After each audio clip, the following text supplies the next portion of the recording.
Santa virus. Then you got the swine flu virus. Then you got the COVID virus. Remember, viruses are fake.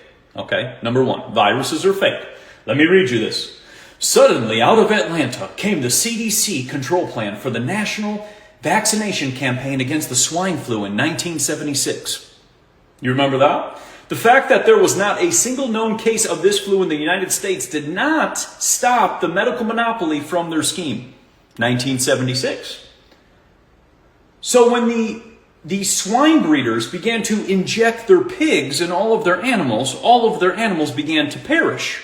Well, if swine breeders won't inject the toxins into their animals, our only market is to inject it into the people.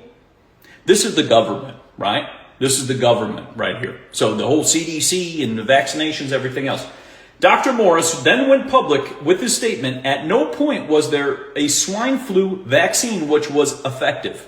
He was fired. He was fired. So anybody who goes against the vaccine narrative, removed. Okay? So this is 1976. So then, because the pigs are passing and they got to get it into the people, President Ford appears on a news program to urge the American people to submit to the vaccination for the swine flu vaccine. 1976. So it didn't work with the pigs because it was killing the pigs. Then the doctors started saying, don't do that. So then they had to get the president involved, right?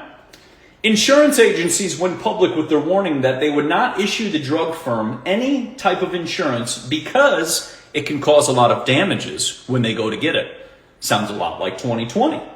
It was a foil that the insurance companies, that Gerald Ford made his appeal to the 215 million Americans and told them to get the booster. Get the injections. Get your vaccines. We'll give you donuts. We'll give you Krispy Kreme. Murder by injection.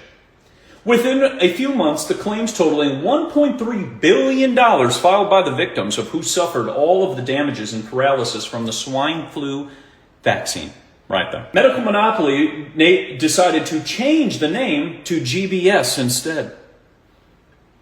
And then 1986, Reagan signed a bill to protect all vaccines from lawsuits. Does that sum up vaccines in a nutshell? I think that does. That's what it sums up. You don't need to put any of this stuff into your body. And I think that's the most perfect example, because you see that they used a president, they used the animals, they used the doctors, they used the TV, they used the whole system, and they just keep repeating it to you until you do it. That's pretty much what it comes down to.